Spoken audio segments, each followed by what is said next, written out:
2022 Subaru Forester. Should you buy one over a Honda CR-V, Toyota RAV4, or other comparable small SUVs? That's what we're going to find out. Welcome to Car Help Corner, where we help you, the consumer, master the process of car buying and car ownership.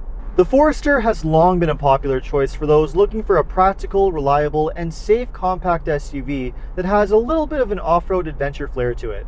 For 2022, Subaru has updated the Forester with a fresh design, a new wilderness trim, and some new technology too.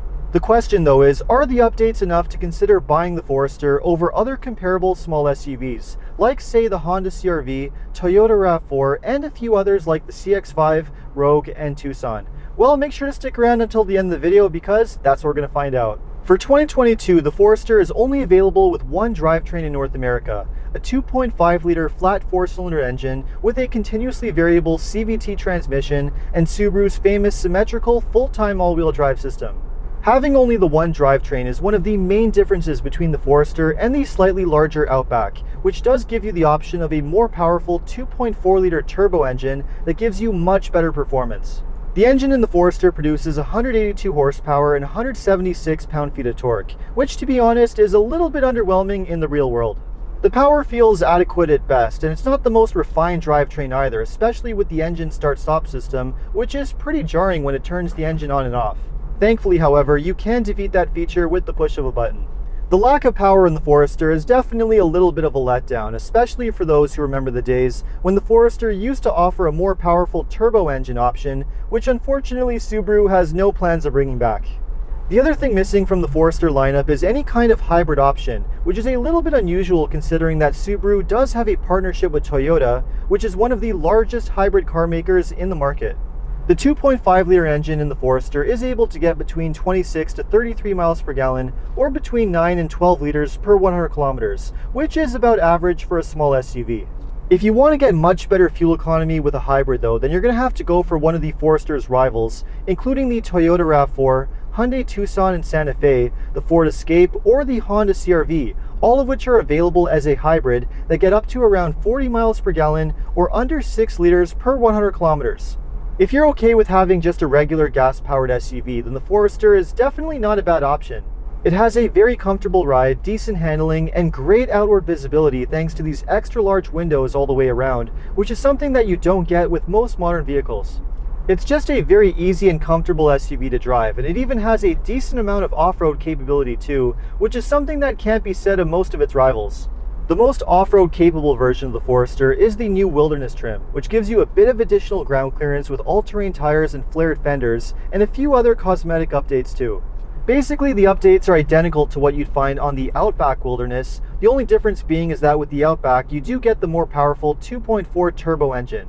Combine that extra ground clearance and all-terrain tires with Subaru's symmetrical all-wheel drive system, and you have a pretty decent off-road package. The only other crossover that's comparable to the Forester Wilderness is really the Toyota RAV4 Adventure or the Trail trim in Canada.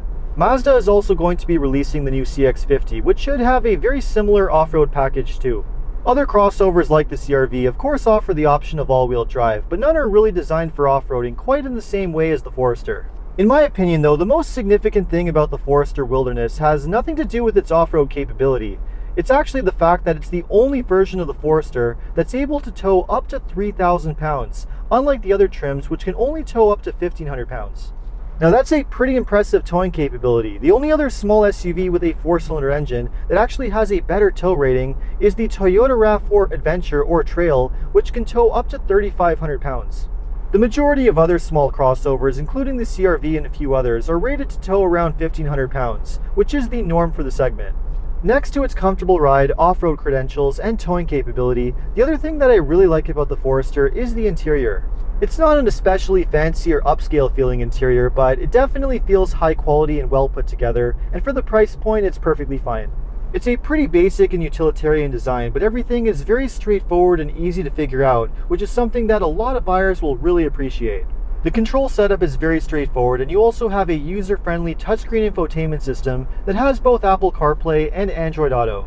Compared to the fairly dated infotainment systems that you get in both the RAV4 and the CR-V, this is a huge improvement.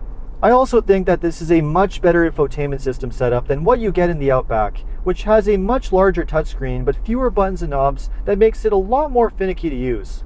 Personally, I'm just a fan of having a smaller screen with regular buttons and knobs like you get in the Forester that's a lot more straightforward.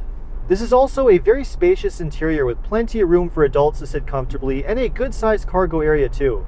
In terms of interior space and cargo space, the Forester feels about on par with both the CR-V and RAV4, which are equally practical SUVs too. The features list is also pretty generous, and of course you get Subaru's famous EyeSight active safety technology, which has been improved for 2022 with better sensors and cameras. One thing that's great about the Forester is that it has a top safety pick plus rating by the IIHS, which is a great thing to see. And when it comes to pricing, the Forester is pretty competitive. The price ranges from around 26 to 36,000 US, or around 30 to 40,000 Canadian. Both the CR-V and RAV4 are priced very similar to the Forester, so it's just a matter of which one is best. One great thing that all three of these SUVs do have in common is that they all have a great reputation for long-term reliability, low repair costs, and very high resale value. So if you're looking for a reliable and well-built SUV that holds its value over time, then all three of them are great choices. The differences between them are actually fairly subtle, and any one of them would realistically be a really good choice in terms of what you're getting for your money. For me though, the major knock with the Forester is the fact that it's the only one in this group that you can't buy as a hybrid, which unfortunately is a pretty big letdown. More and more consumers are starting to see the benefit of going for a hybrid or even a plug-in hybrid SUV. The price difference for the hybrid is usually pretty small and the fuel economy benefit is huge, so in most cases it's just a no-brainer. Which is why for me I would lean more towards something like the Toyota RAV4 hybrid, which gives you all the same benefits of the Forester, including a spacious interior, great safety technology, a great reputation for reliability and resale value, only with the benefit of being much more fuel efficient. The Honda CR-V has a very good fuel-efficient hybrid system too, and even though the outgoing version is only available in the US, the fully redesigned model for 2023 will be available across all of North America. And other SUVs are going to be following in line too. Mazda, for example, announced that their upcoming CX-50 is going to be available with a hybrid drivetrain sourced from Toyota, which means that the Forester is going to have even more competition. If you're not interested in buying a hybrid though, then the Forester is realistically just as good as the gas-powered versions of both the RAV4 and the CR-V. And even though it's not quite as spacious as the Outback and doesn't have that available turbo engine for extra performance, it does have a more straightforward interior thanks to that simple infotainment system, which is honestly a trade-off I could live with. It pretty much delivers everything that most SUV buyers are looking for, including a very spacious interior with lots of great features and safety technology, a great reputation for reliability, strong resale value, and a really comfortable and good driving experience too. It's just a very well-rounded small SUV that's easy to recommend, and as long as you're okay with not having a hybrid or a more powerful engine option, it's a great choice to go for. So let me know what you think of the 2022 Subaru Forester. Would you buy one over a RAV4 or a CR-V? Let me know in the comments. And if you enjoyed this video, make sure to like and subscribe. You can also take a look at some of my other car videos by checking out these links over here. Make sure to follow me on TikTok and Instagram. And if you need any additional car buying advice, recommendations, or help with getting a great deal on your next new car purchase, make sure to check out carhelpcanada.com. Thanks so much for watching and see you next time.